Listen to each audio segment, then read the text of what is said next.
Hello and welcome to another episode of India. Bienvenue dans un nouvel épisode de l'Inde et la gauche mondiale. Si vous découvrez l'émission, n'oubliez pas d'appuyer sur le bouton d'abonnement. Pensez aussi à devenir membre sur YouTube, à nous soutenir sur Patreon ou à faire un petit don via le lien dans la description.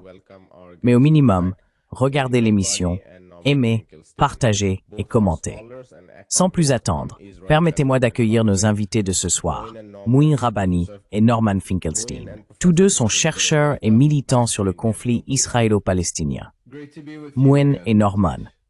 Professeur Mouin et professeur Finkelstein, bienvenue à nouveau dans l'Inde et la gauche mondiale. Ravi de vous retrouver.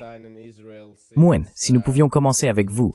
Nous discutons de la Palestine et d'Israël depuis même avant le début du génocide, mais le sujet n'a pas reçu l'attention qu'il mérite depuis le soi-disant plan de cessez-le-feu du 10 octobre.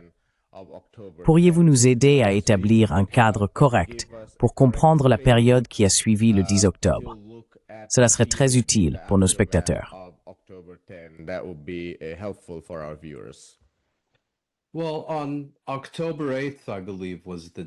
Eh bien, le 8 octobre, je crois que c'était la date, Israël et les Palestiniens ont signé un accord dans la station balnéaire égyptienne de Sharm el-Sheikh.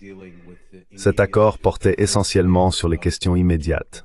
La première phase de l'initiative Trump-Netanyahou, dévoilée là-bas le 29 septembre. Il prévoyait un échange de captifs, une intensification de la livraison de biens et de fournitures humanitaires, un retrait partiel des forces israéliennes à l'intérieur de la bande de Gaza et bien sûr, une cessation des hostilités. En ce qui concerne la situation sur le terrain, ce qui s'est essentiellement produit, c'est que, selon les Américains, les Palestiniens, et plus précisément le Hamas, ont scrupuleusement rempli chacune de leurs obligations, à un point qui a en réalité surpris les Américains.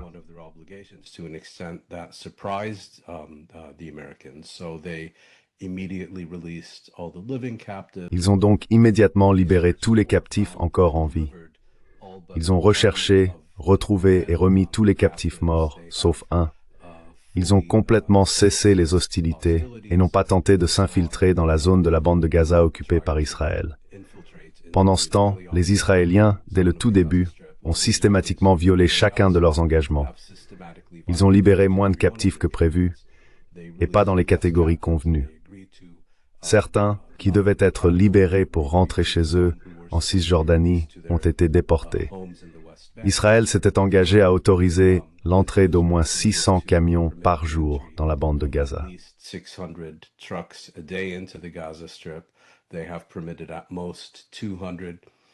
Ils ont autorisé au maximum 200 personnes par jour à entrer. Et maintenant, nous venons de subir la tempête Byron, de violentes pluies et des conditions hivernales rigoureuses dans la bande de Gaza. Des nouveau-nés meurent de froid à cause de l'hypothermie, car selon Jan Egeland du Conseil norvégien pour les réfugiés, des dizaines de milliers de tentes résistantes aux intempéries attendent à la frontière de la bande de Gaza l'autorisation d'entrer. Mais elles ne reçoivent pas cette autorisation. Et bien sûr, Israël poursuit quotidiennement les bombardements sur la bande de Gaza, y compris dans la zone dont il s'est retiré.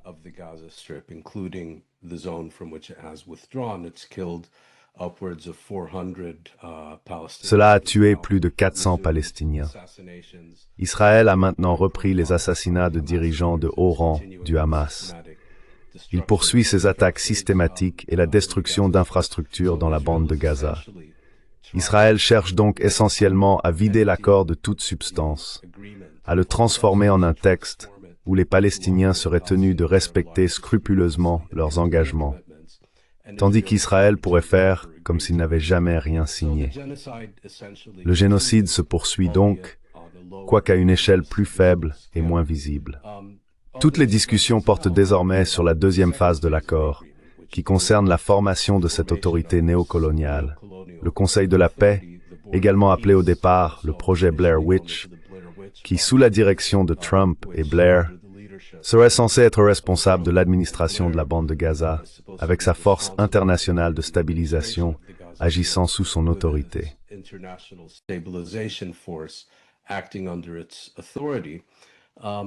The problem here is that the Trump Le problème ici, c'est que l'initiative Trump-Netanyahou ne présente absolument aucune perspective politique. En réalité, elle est conçue pour ne pas en avoir. C'est ce que Carol Kassabedi du Carter Center a appelé Oslo avec des casques.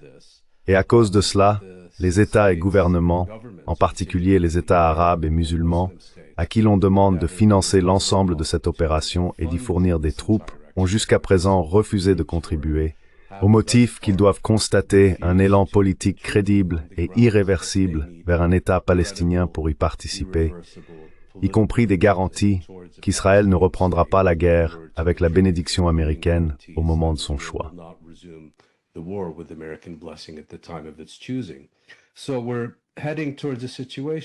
Nous nous dirigeons donc vers une situation où le temporaire devient indéfini, puis finalement permanent. Quelque chose que les Palestiniens, bien sûr, rejettent, que les puissances régionales n'acceptent pas, que Washington n'apprécie pas, mais avec quoi Israël est parfaitement à l'aise. Car en prolongeant indéfiniment la situation actuelle, il inflige misère sur misère aux habitants palestiniens de la bande de Gaza. Dans l'espoir qu'ils commencent à partir en nombre croissant, essentiellement poussés dehors par les circonstances, ou ce que les Israéliens aiment appeler un transfert volontaire.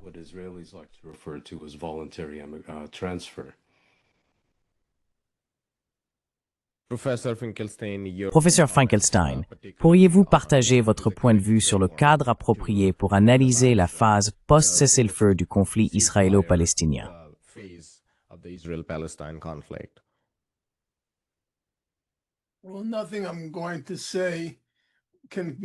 Eh bien, rien de ce que je vais dire ne peut être qualifié de jugement rétrospectif, car je l'ai dit à l'époque, j'en ai parlé avec moi.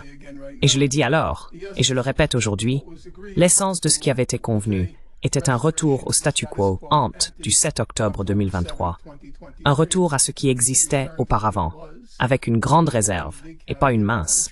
La grande réserve, c'est que Gaza n'existe plus. Ainsi, les gens sont enfermés dans un camp de concentration, mais un camp de concentration dépourvu des éléments les plus essentiels à la survie, à savoir un abri et de la nourriture. Je n'avais aucun doute qu'Israël n'admettrait jamais une aide humanitaire suffisante. Il était clair qu'il s'agissait d'un retour au statu quo ante.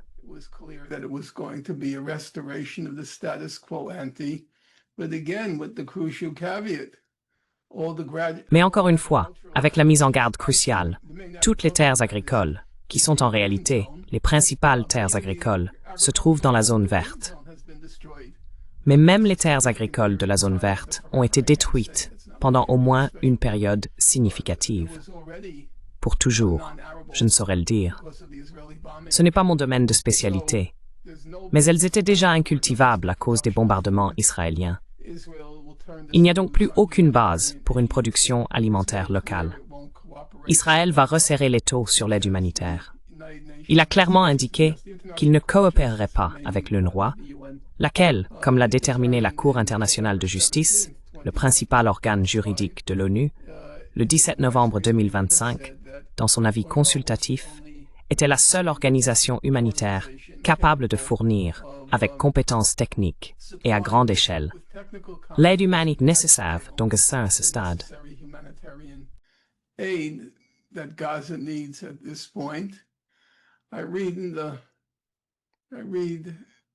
J'ai lu qu'il parle maintenant de toutes ces autres organisations qui remplaceraient l'UNRWA. Cela n'arrivera jamais. Des organisations américaines, devrais-je préciser. Et aussi des organisations américaines qui soumissionneraient pour la reconstruction. Cela n'arrivera jamais. Il n'y aura aucune reconstruction à Gaza tant que la population n'aura pas été vidée. Netanyahou a, à un moment donné, parlé d'un allègement de la population, donc il est possible qu'il la réduise, disons, à 300 000 personnes. Peut-être qu'alors il y aura une certaine reconstruction. Je crois donc qu'il s'agit d'un retour au statu quo. Le gouvernement israélien espérait une fuite massive pendant ces 2 années et plus de leur génocide à Gaza. Cette fuite n'a jamais eu lieu.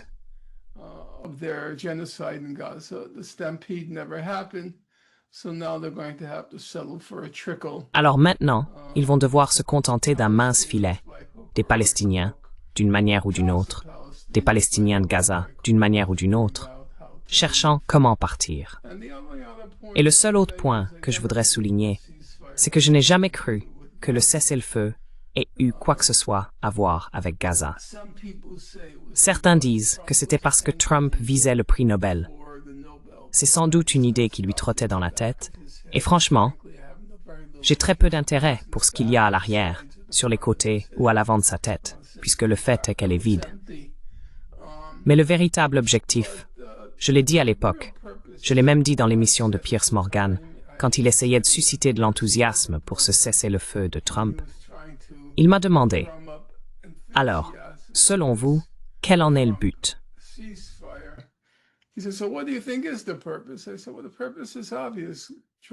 J'ai dit, eh bien, le but est évident.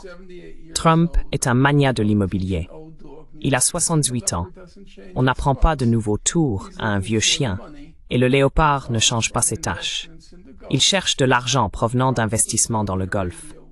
Mais le problème pour l'Arabie saoudite, c'est qu'elle ne pouvait pas rejoindre les accords d'Abraham pendant qu'un génocide se déroulait en temps réel, juste là, sur l'écran d'ordinateur. Il lui fallait donc une feuille de vigne. Et cette feuille de vigne consistait à faire semblant qu'il y avait un cessez-le-feu. Ainsi, le sujet disparaît de la une des journaux. Si vous regardez les journaux des derniers jours, par exemple, les principaux articles parlent de Rob Reiner et de sa femme qui ont été tués.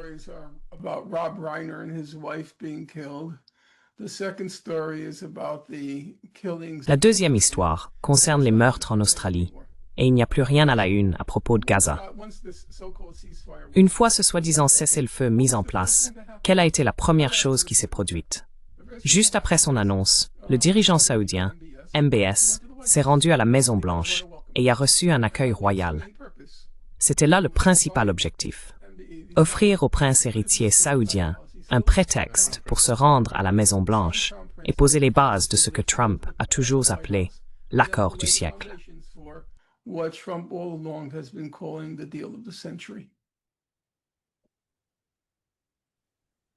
Moine, as-tu des commentaires?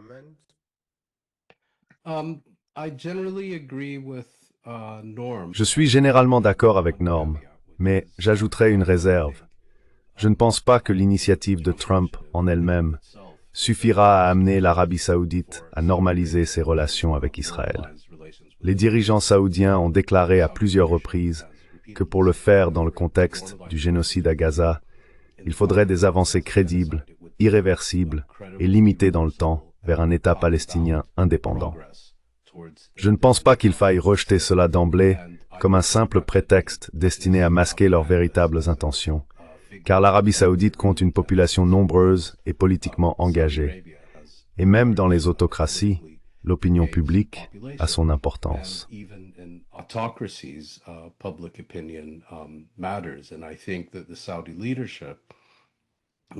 je pense que la direction saoudienne, y compris MBS, est arrivée à la conclusion qu'elle ne peut pas se permettre de normaliser ses relations avec Israël simplement parce qu'un accord de cessez-le-feu a été conclu. Ce que j'ajouterais, c'est que cet accord a permis aux Saoudiens de recommencer à conclure des accords à droite et à gauche avec les États-Unis. Et ce qui est intéressant ici, c'est que les États-Unis cherchent désormais à entretenir des relations avec l'Arabie saoudite presque indépendamment de leurs relations avec Israël. Ainsi, l'administration Trump a annoncé son intention de vendre des F-35 à l'Arabie saoudite. Pardon, à l'Arabie saoudite, pas à Israël.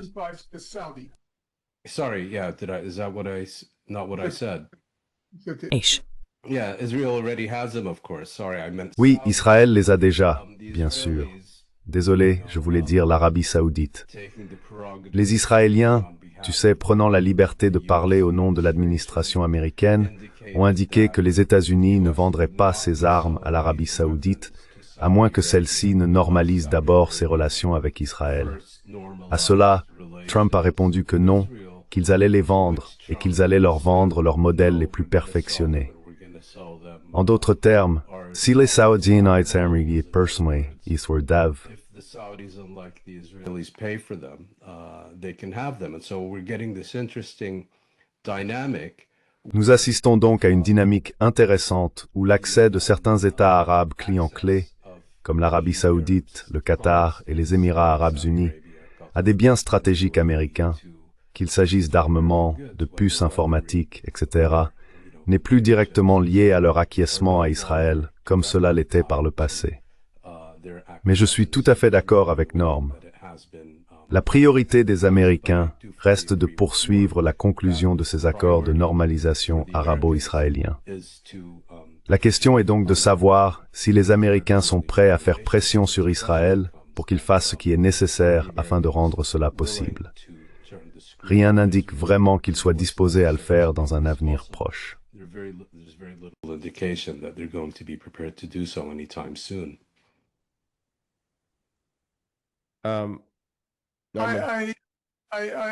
Je suis d'accord. Enfin, je ne dirais pas exactement que je suis d'accord.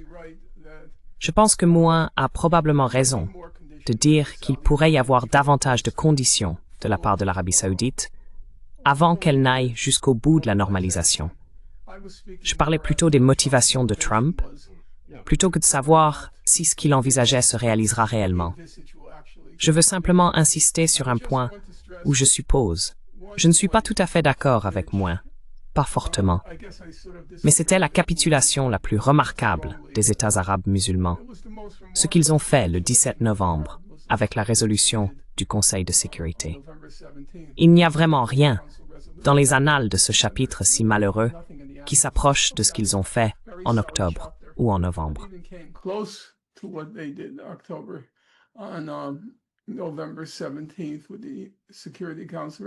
Le 17 novembre, avec la résolution du Conseil de sécurité. La résolution du Conseil de sécurité de l'ONU s'est complètement pliée à Israël sur tous les points. Il est presque certain qu'ils ont rédigé le texte eux-mêmes, avec seulement quelques ajustements mineurs. La résolution a, en pratique, annulé 70 ans d'histoire de l'ONU. Et quand je parle de 70 ans d'histoire de l'ONU, je ne fais pas seulement référence au Conseil de sécurité, ni seulement à l'Assemblée générale, ni aux différents organes, la 3e commission, la 6e commission de l'ONU, ni même à la Cour internationale de justice, mais à tous les comités. Not just the International Court of Justice, every division, every subdivision of the UN, chaque division, chaque sous-division de l'ONU, le dossier qui s'était accumulé. Et en réalité, ce dossier remplissait probablement une bibliothèque de taille moyenne. La quantité de documents nécessaires pour créer un consensus quasi unanime au sein de tous les organes de l'ONU sur une période de 70 ans. Tout ce dossier a été annulé. Il a disparu. Il s'est évaporé. Pour ceux d'entre vous qui examinent les résolutions de l'ONU, lorsqu'un sujet a une longue histoire, une résolution de l'ONU commence généralement par 5 à 7 pages à simple interligne, retraçant littéralement le dossier. Nous réitérons ceci. Préambule. Préambule. Nous réitérons ceci. Nous soulignons cela. Nous rappelons fermement ceci. Nous rappelons cela. 6 ou 7 pages de ce genre.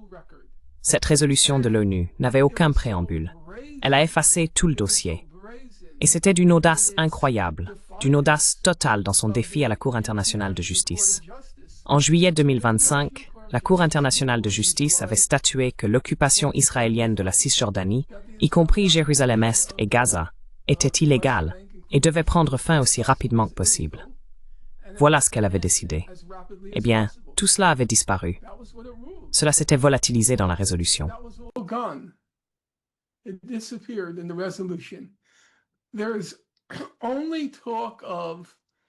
On ne parle que d'une éventuelle réforme de l'autorité palestinienne, sans jamais expliquer ce qu'elle devrait réellement faire pour se réformer. Le texte dit simplement que si l'autorité palestinienne se réforme, cela pourrait, P-O-U-R-A-I-T, ouvrir une voie, V-O-I-E, vers une solution permanente. Mais pour qu'il y ait une solution permanente, il faut un accord entre Israël et l'autorité palestinienne sur les termes de cette solution. Eh bien, pas besoin d'être Shakespeare pour comprendre cela. Si l'on additionne tout cela, il n'y a rien. Tout ce discours sur l'occupation illégale. Au fait, Savez-vous ce qui a aussi disparu de la résolution? Occupation being illegal. By the way, you know what else disappeared from the resolution? Occupation. It's no occupation. Il n'y a pas d'occupation. Complètement disparu. Gaza, si vous lisez cette résolution, vous n'auriez aucune idée, d'un point de vue juridique, de ce qu'est Gaza. Gaza fait-elle partie de la Cisjordanie? Vous ne le sauriez pas en lisant la résolution. Gaza est-elle un territoire occupé? Vous ne le sauriez pas non plus. Ce n'est mentionné nulle part. Gaza est ce qu'on appelait autrefois à l'époque du colonialisme européen, res nullius, ce qui signifie littéralement une chose n'appartenant à personne. Elle est simplement suspendue dans le vide. Et c'est ce que Gaza est devenu dans la résolution.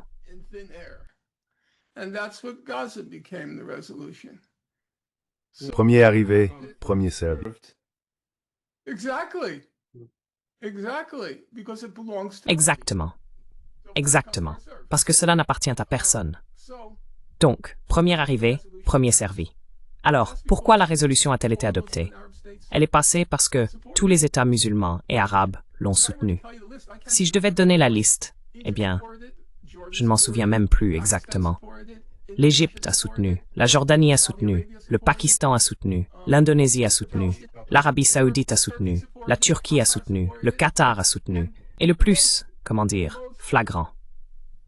Peut-être que flagrant n'est pas tout à fait le bon mot, mais le plus fidèle soutien des Palestiniens parmi les États arabes, en dehors du soi-disant front de la résistance, était l'Algérie. Voici comment l'Algérie a parlé de la résolution après son adoption. Au départ, a déclaré M. Benjamin d'Algérie, « Permettez-moi d'exprimer notre reconnaissance aux États-Unis pour avoir présenté la résolution que nous venons d'adopter, visant à mettre en œuvre le plan global approuvé par toutes les parties. Nous saluons les efforts entrepris par le président Trump pour faire progresser la paix dans le monde. »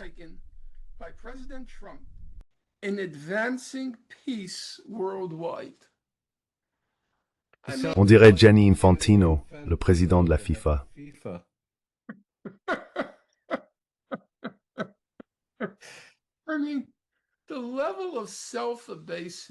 Je veux dire, le niveau d'humiliation, de servilité, de flagornerie, c'est vraiment stupéfiant de lire ce qui s'est passé.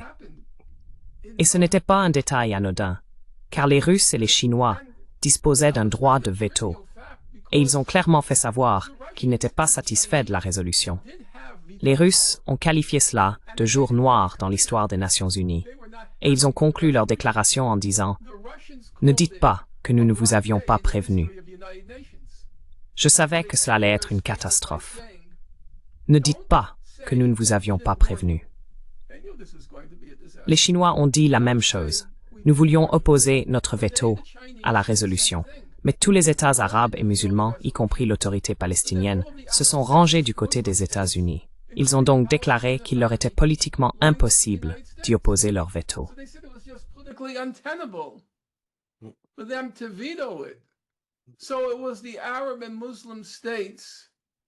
Donc, ce sont les États arabes et musulmans qui l'ont rendu possible. Et je veux juste dire une dernière chose avant que Mouine ne parte. Vous savez ce qui m'a le plus choqué dans cette résolution? Je veux dire, elle regorgeait de choses choquantes. J'ai littéralement arpenté les rues pendant 2 semaines. Et même aujourd'hui, je me surprends à maudire ceux qui ont voté pour cette résolution. Parce que, d'une certaine manière, dans un sens très trivial, elle a enfoncé le dernier clou dans le cercueil de tout ce sur quoi j'avais travaillé au cours des 30 dernières années. Tout ce que j'ai fait, c'est passer en revue les résolutions de l'ONU, les avis de la CIJ, en essayant de constituer un dossier irréfutable de soutien au consensus international que les États-Unis et Israël défiaient ouvertement. Eh bien, tout cela a été annulé le 17 novembre.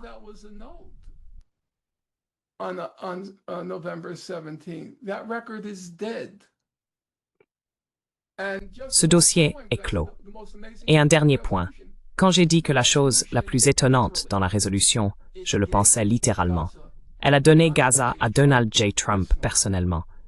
Elle lui a remis le titre de propriété de Gaza. L'organe dirigeant de Gaza s'appelle désormais le Conseil de la paix. le Conseil de la paix n'a aucun mécanisme interne pour rendre Trump, qui a été nommé chef et directeur du Conseil de la paix, responsable devant qui que ce soit. Aucun. Le Conseil de la paix, ses modalités, sa composition, son mode de fonctionnement, rien n'est précisé dans la résolution.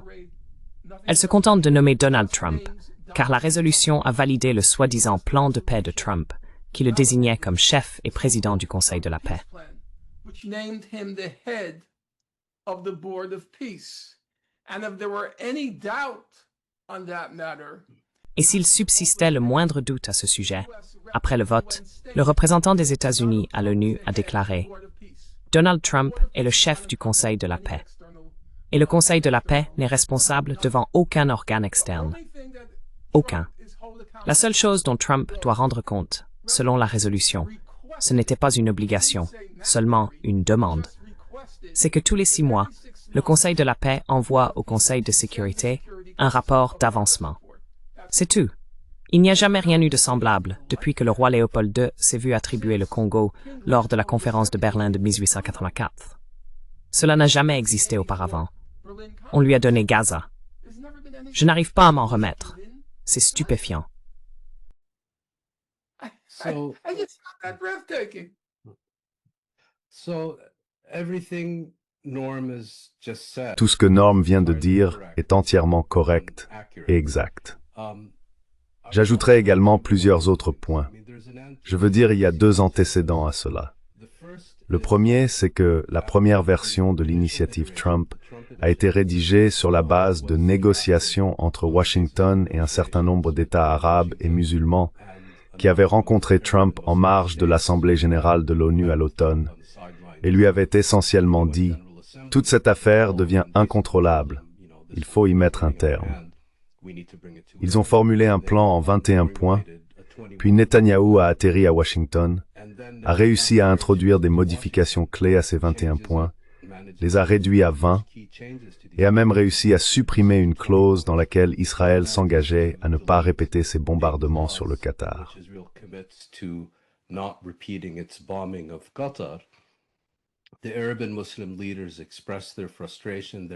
Les dirigeants arabes et musulmans ont exprimé leur frustration et leur indignation, mais n'ont absolument rien fait pour insister afin que Washington revienne à la version de l'accord qu'ils avaient négocié, et ont au contraire accepté la version révisée. C'était donc en réalité la première capitulation.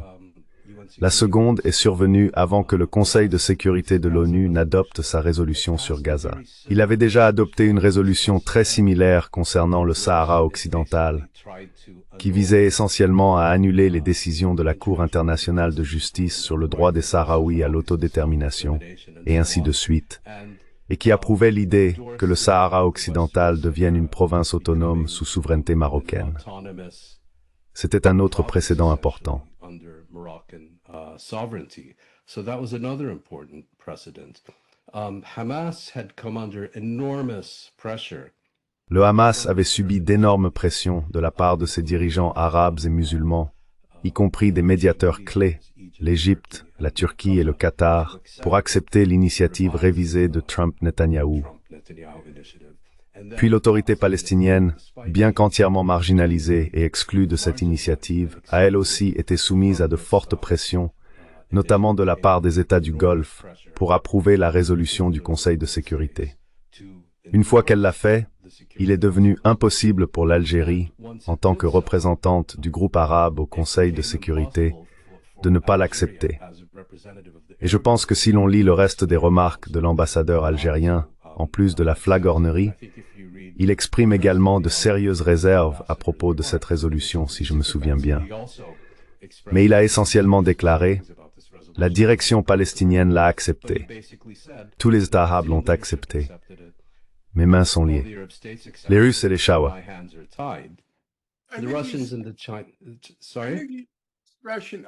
Pardon? Je crois. Enfin, tu peux me corriger. Mais je crois que c'est lui qui a utilisé cette expression. Il a dit, pour citer le dicton anglais, « On ne peut pas être plus pieux que le pape. »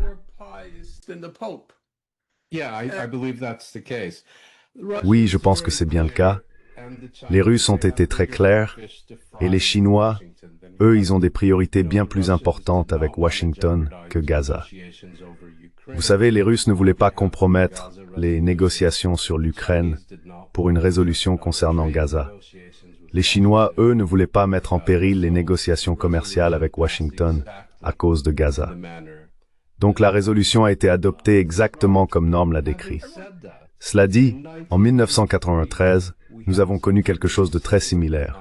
Nous avions un document appelé l'accord d'Oslo, qui a essentiellement transformé la Cisjordanie et la bande de Gaza de territoires occupés en territoires disputés, cherchant aussi à annuler complètement, bien que de manière moins flagrante et moins choquante, le consensus international, le droit international et tout ce qui s'y rattache.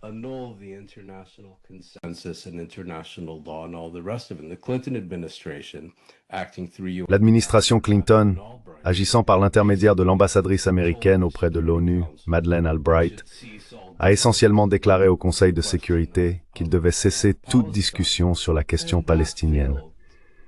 Cette tentative a échoué, et l'année dernière, la Cour internationale de justice a finalement déclaré que l'occupation était illégale.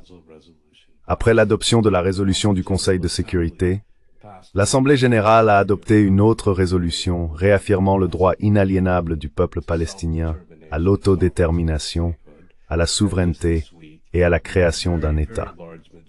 Et cette semaine encore, à une très large majorité, elle a adopté une résolution approuvant l'avis consultatif plus récent de la CIJ concernant l'UNRWA, ainsi que les organisations internationales et leur droit à l'immunité et à l'accès dans les territoires occupés.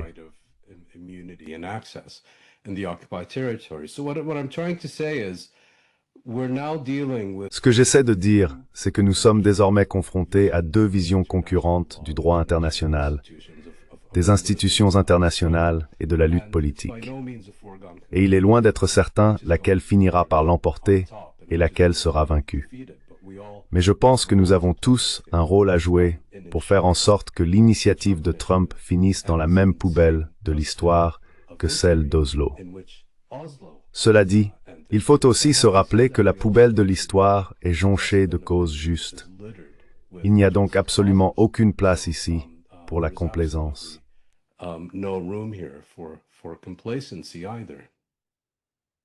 Je vais simplement nuancer, ou peut-être contester, la vision d'ensemble sur laquelle nous sommes d'accord. Je veux dire, si toi et moi débattions à nouveau du destin, je pense que nous serions du même côté.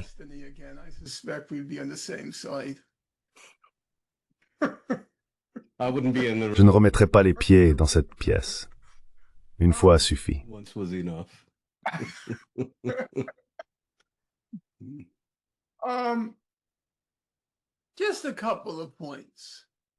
Juste quelques points. Tout d'abord, je n'ai pas trouvé la déclaration russe cynique.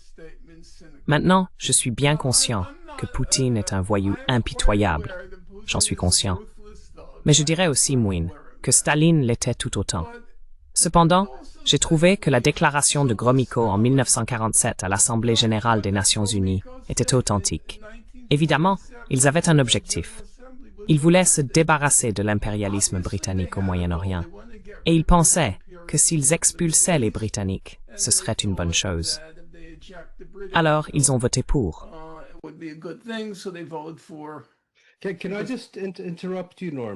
Puis-je simplement t'interrompre, Norm? Désolé. Mais la différence ici, c'est que le vote de Gromyko en 1947 reflétait sa déclaration, tandis que le vote russe récent la contredisait.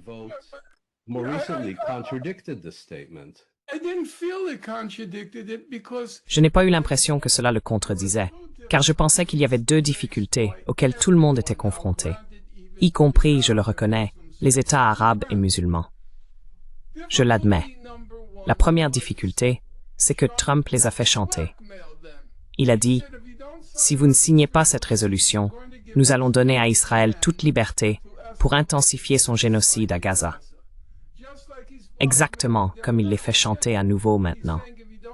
Il dit, « Si vous ne fournissez pas de force à la force internationale de stabilisation, alors nous ne dirons pas à Israël de se retirer. » Il pratique donc le même type de chantage. C'était une considération légitime. Je le comprends. I'm not going to deny facts. It was a legitimate Je ne vais pas nier les faits. that Trump C'était une considération légitime que Trump les faisait chanter avec la menace. Si vous ne signez pas cette résolution, nous donnons à Israël le feu vert pour intensifier le génocide. Deuxièmement, les Russes se sont retrouvés face au problème d'être plus papistes que le pape. Ils ont dit que Trump avait rallié. Tu sais, ce n'étaient pas seulement les membres du Conseil de sécurité issus du monde arabe et musulman. Il avait rallié tout le monde pour obtenir le vote. Et les Russes ont dit qu'ils avaient été soumis à des pressions dans leur pays, et de nouveau à l'ONU, à New York. Les Russes ont été très francs.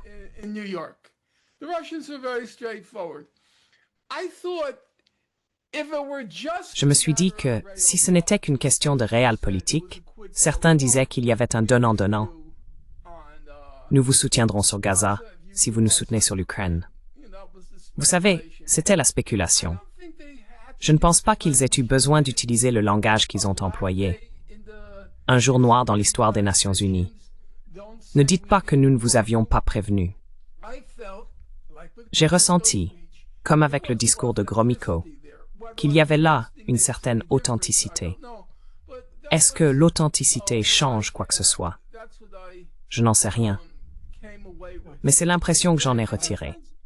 Et c'est mon deuxième point. Oui, c'est vrai, il y avait beaucoup de chantage. Mais les États arabes et musulmans avaient la possibilité de faire comme les Russes et les Chinois, c'est-à-dire de dire « ce qui se passe ici est révoltant ». Oui, non, c'est tout à fait vrai. Perfectly true. Faire l'éloge de Trump. No, you're entirely correct. Yeah. But my Non, tu as tout à fait raison. Yeah, first of all, Mais ce que je veux dire, c'est que oui, avant tout, tu sais, c'est devenu une partie intégrante de la diplomatie du XXIe siècle de devoir flatter et ménager l'imbécile de la Maison-Blanche. C'est indéniablement vrai. Mais ce que je dis plus précisément à propos des Russes, je ne mets pas en doute l'authenticité de leurs déclarations. C'est plutôt que je ne pense pas que leur raison de ne pas opposer de veto soit uniquement liée au soutien palestinien et arabe à la résolution. Je pense qu'au Kremlin, ils ont aussi calculé que s'ils avaient saboté le projet favori de Trump, il leur aurait été bien plus difficile ensuite d'essayer de conclure un accord sur l'Ukraine.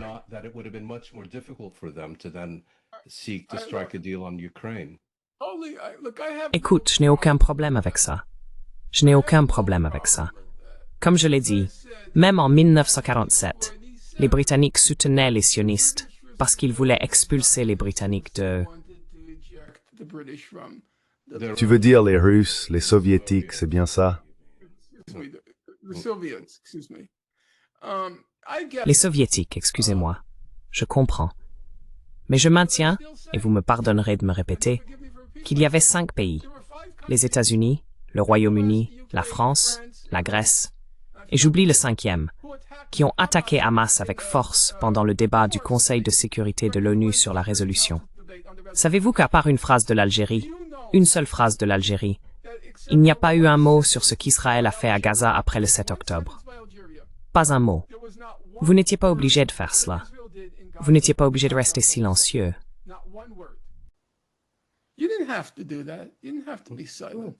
C'est vrai, je suis tout à fait d'accord. C'était une telle démonstration de civilité, ou plutôt de lâcheté. C'était révoltant. Vraiment, cela m'a rempli de dégoût. Je ne peux pas te dire à quel point mes entrailles se tordaient à chaque fois. C'était comme embrasser la bague et dire à l'empereur à quel point ses vêtements sont magnifiques.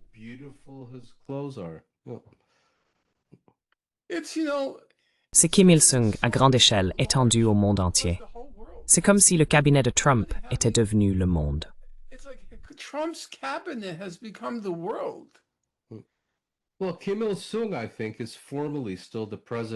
Eh bien, Kim Il-sung, je crois, est toujours officiellement le président de la RPDC. Et je pense que cette analogie pourrait s'avérer très pertinente, compte tenu de la nature de la politique américaine de nos jours. Mais je crois que le point essentiel, en tenant compte de tout ce que vous dites, c'est qu'il est aussi important de rappeler que rien n'est gravé dans le marbre. Et il y avait, comme vous vous en souvenez sûrement, un niveau égal de dégoût, de répulsion, de fatalisme et tout le reste en septembre 1993 à cause des accords d'Oslo.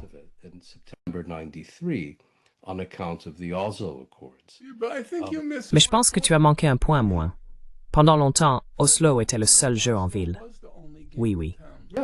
Yes. And unfortunately, Et malheureusement, ce sera le cadre dans lequel cette question sera traitée pour un avenir prévisible.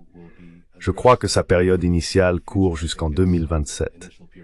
J'ai toutefois le sentiment, pour diverses raisons, que l'histoire va avancer beaucoup plus vite dans ce cas.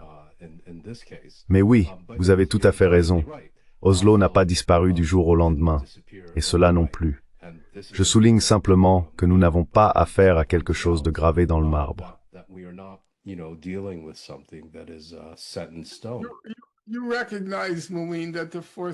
Tu te rends compte, moi, que l'avenir prévisible correspond à ce qu'il me reste à vivre.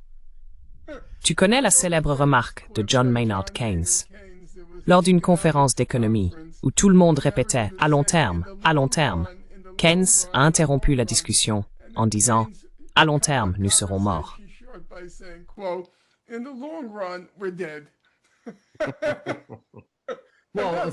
Même à court terme, tout cela va bien sûr se faire avant tout aux dépens de la population palestinienne, de la bande de Gaza, qui se retrouve une fois de plus abandonnée par ceux qui avaient exigé l'acceptation de cet accord, de cette entente, de cette résolution, au motif que c'était la meilleure façon d'éviter la catastrophe qu'ils subissent aujourd'hui.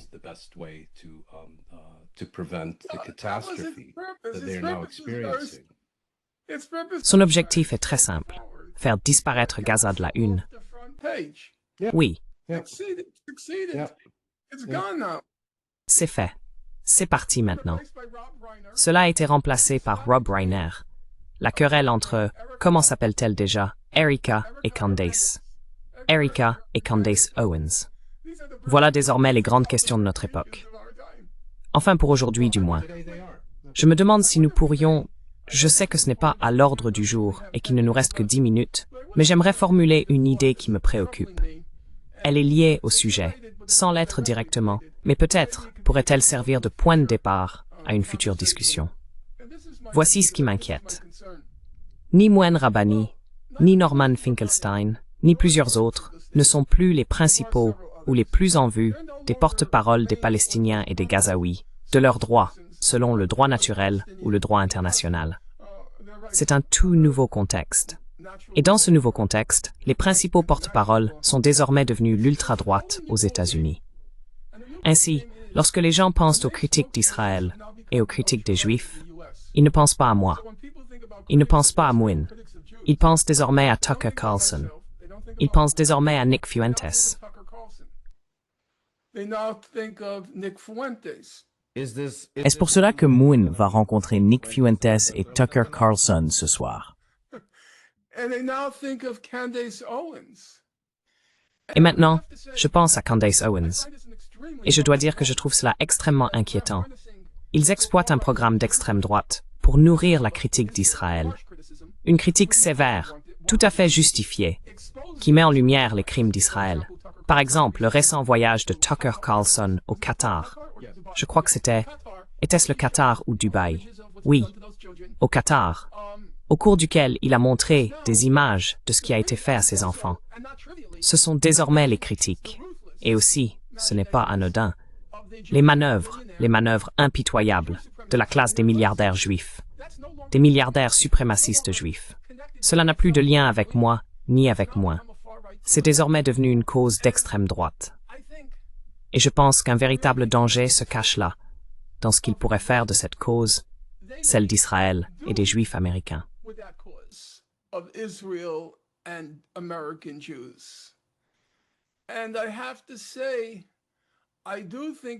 Et je dois dire que je pense qu'il est important de définir, je ne sais pas à quel point Mouhen est à l'aise avec ce terme, une approche de gauche de ce qui se passe. Il y aura forcément un certain croisement. Comme je l'ai dit, quelqu'un m'a écrit en me disant que Tucker Carlson, c'était le premier jour de son podcast sur sa visite au Qatar, avait déclaré dès la première nuit qu'il avait obtenu 20 millions de vues. Et j'ai répondu que j'en étais très content. J'en étais vraiment très content. Donc, à un certain niveau, il y aura un croisement entre ce qu'ils disent et ce que nous disons. Et je ne vais pas critiquer l'existence de ce croisement. Mais je pense qu'il y a un vrai problème ici. Parce que je crois, sans citer de nom, que beaucoup d'entre eux n'aiment tout simplement pas les Juifs. Et ça, c'est un problème. Je vais laisser le dernier mot à Mouin, car nous manquons de temps. Et Sterenthwyd a carry towards Borsthik. Running out of time, so I'd like to hear what you have to say about that. No, I think you raise perfectly legitimate points. Non. Je pense que vous soulevez des points parfaitement légitimes, et je crois que c'est une honte pour les gardiens du camp de gauche, l'establishment du Parti démocrate, que l'on en soit arrivé à un point où l'on voit des gens de droite adopter des positions bien plus fondées sur des principes que celles que l'establishment démocrate n'a jamais eues, ni n'aura jamais. Je pense que l'on commence aussi à voir un véritable mouvement à gauche. Par exemple, si l'on regarde la campagne de Mamdani à New York, si l'on observe la jeune génération, les étudiants, voire la base du Parti démocrate, Israël a irréversiblement perdu la gauche, le centre, et perd de plus en plus du terrain à droite. Désormais, il perd dans chacune de ses composantes pour des raisons différentes.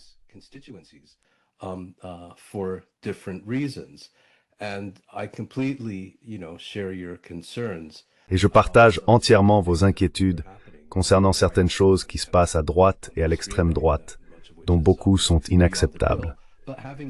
Mais cela dit, lorsqu'on est confronté à une telle urgence, à une telle crise, les coalitions deviennent nécessaires. Vous savez, la guerre du Vietnam n'a pas pris fin uniquement grâce aux étudiants des universités. Ce sont aussi des dirigeants d'entreprises qui se sont opposés à la politique gouvernementale, au SIC, et ainsi de suite. Je pense donc que nous devons trouver des moyens, comme vous l'avez suggéré, de rechercher ces points de convergence et de les renforcer, sans en aucune manière compromettre nos principes et nos valeurs.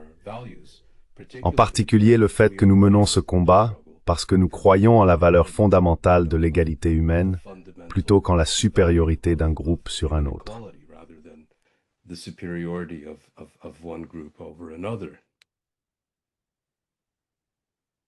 Je vais simplement dire ceci.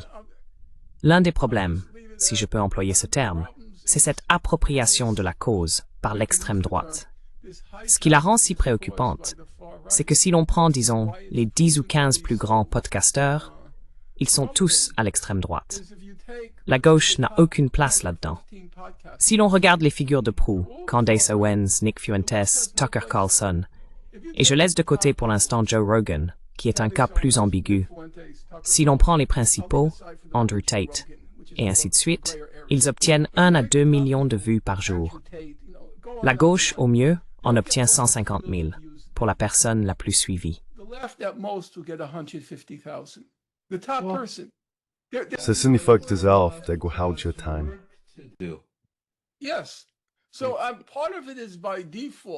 Oui. Donc en partie, c'est par défaut que cela s'est produit. Parce que la gauche n'a pas de place dans le monde du podcast. Comme je l'ai dit, elle se situe au maximum autour de 150 000, alors qu'eux se situent entre 1 et 2 ou 3 millions. C'est donc en partie un effet de défaut. Il n'y a pas de véritable gauche dans l'univers du podcast. Mais d'un autre côté, je ne pense pas qu'il y ait eu une tentative claire de définir ce qui nous distingue. Notre soutien aux droits des Palestiniens, de leur soutien aux droits des Palestiniens. Où se trouve la ligne de démarcation? J'étais avec l'une de ces personnes, et avant même de m'en rendre compte, j'entendais dire que tous les survivants de l'Holocauste nazi étaient en réalité des bolcheviks, qui avaient tué des millions, 60 millions de chrétiens, et qu'ils prétendaient maintenant être des survivants de l'Holocauste. Eh bien, ce n'est certainement pas ma position.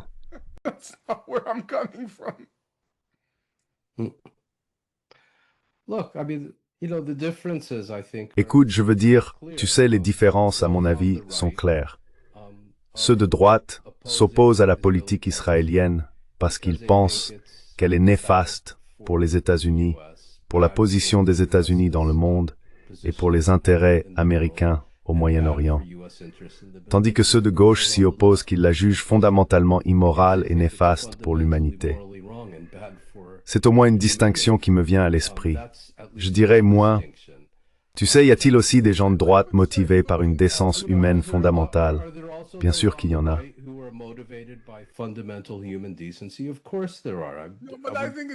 Non, mais je pense que c'est différent. Je veux dire l'indécence humaine fondamentale. Quand quelqu'un comme Jim Fuentes continue de répéter qu'il trouvait Hitler vraiment génial. Non, bien sûr que non. Tu as aussi ce genre de personnes. Il y a ceux qui s'intéressent à cette question par haine des Juifs. Il y a ceux qui s'y intéressent par haine des musulmans, parce qu'ils y voient une manière d'accroître l'immigration musulmane ou autre. Et puis il y a ceux qui s'y intéressent par haine des deux. Oui, mais le problème, c'est qu'il faisait partie du mouvement de solidarité avec la Palestine, tout comme toi. Non, je ne l'étais pas. Pendant longtemps, vous saviez que les détracteurs étaient assez marginaux. Ils étaient là, mais ils ne représentaient pas le cœur du mouvement. Mais maintenant, comme je l'ai dit, le problème, c'est qu'ils sont devenus les principaux porte-parole du mouvement. Je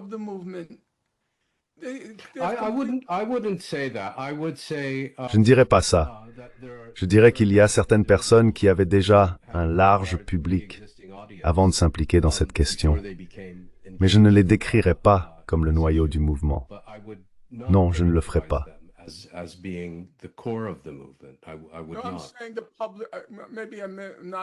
Peut-être que je ne m'exprime pas avec suffisamment de clarté.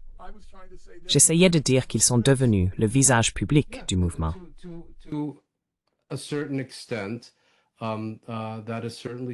Oui, dans une certaine mesure, c'est certainement vrai. Et encore une fois, je dirais désolé, si tu considères que c'est un problème. Moi, je considère que c'est un échec de la gauche.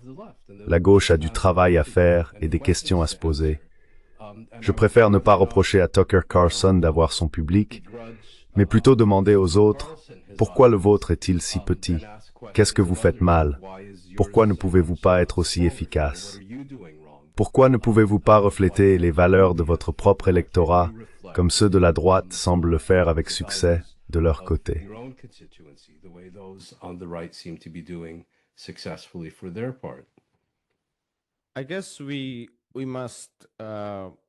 Je suppose qu'il faut replacer cela dans le contexte plus large de la réalité actuelle, celle d'une époque marquée par le populisme de droite. Je veux dire, la gauche existe, bien sûr. Mais les récits de droite, ces binarités simplistes, tracées selon des lignes ethniques, ou même au-delà du conflit israélo-palestinien. Certaines de ces discussions autour du capitalisme, par exemple, ou de l'opposition aux grandes entreprises pharmaceutiques, sont devenues extrêmement populaires aux États-Unis, transcendant les clivages idéologiques. Cela ne veut pas dire que le récit de droite soit complet, car il réduit ces questions à des idées très simplistes sur ce qu'est la grande industrie pharmaceutique. Mais lorsqu'on essaie d'examiner la structure plus large de l'organisation économique, ce récit échoue. Et de la même manière, si nous voulons un récit plus cohérent et plus complet du conflit israélo-palestinien, je pense que le récit de gauche doit être renforcé, même si celui de droite est peut-être plus populaire, compte tenu de l'ère numérique et du moment plus large de la droite dans lequel nous vivons.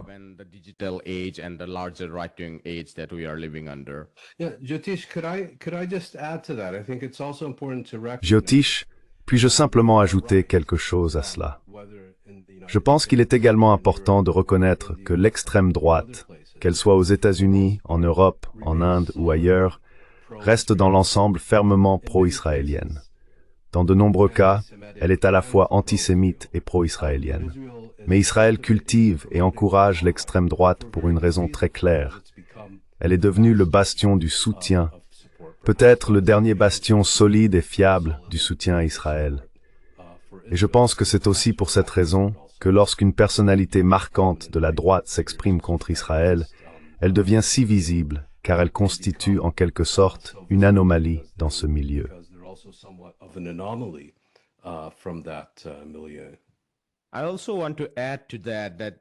Je veux aussi ajouter que l'opposition aux crimes israéliens au sein de la droite est en grande partie un phénomène américain. Je me trompe peut-être pour un ou deux pays, mais dans la plupart des sociétés et des systèmes politiques que je suis, c'est quelque chose de très marginal à droite. Et une partie de la raison tient à l'histoire manifeste de l'Empire américain et à sa brutalité à travers le monde, si bien que même certains segments de la droite s'opposent désormais à la machine de guerre. Si l'on regarde l'Inde ou d'autres sociétés similaires, au sein du camp d'extrême droite, ce type d'opposition au génocide, aux crimes, à l'apartheid et à l'occupation israélienne reste très marginal. Je veux dire, je passe peut-être à côté d'un ou deux pays, mais c'est le tableau d'ensemble.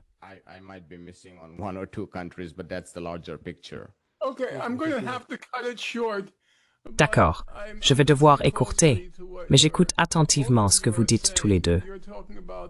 Vous parlez de la question raciale à l'échelle mondiale, et vous dites que j'ai tort à ce sujet. Et vous avez raison.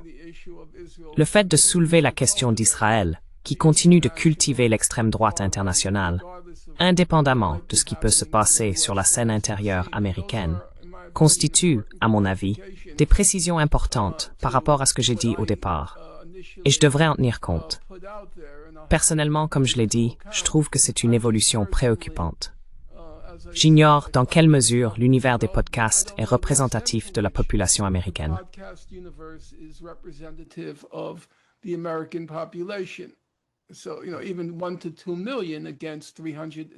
Donc, vous savez, même 1 ou 2 millions face à 370 millions, c'est une goutte d'eau dans l'océan. Mais je trouve inquiétant le fait que, pour ainsi dire, et je ne le dis pas avec amertume, mais par souci politique, j'ai été remplacé par Tucker Carlson comme principal défenseur de Gaza. Je trouve cela drôle, je dois le dire, parce que c'est drôle d'une manière ironique, mais aussi très peu drôle, compte tenu de sa politique et de ma conviction qu'il possède des capacités démagogiques suffisantes pour en faire une évolution préoccupante. Je ne dirais pas cela de Candace Owens. Je ne pense pas qu'elle soit du même acabit. Je le dirais de Nick Fuentes.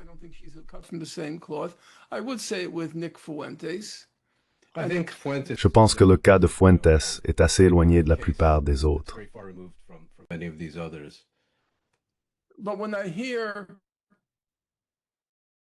Mais quand j'entends « Oh, Nick essaie juste d'être transgressif »,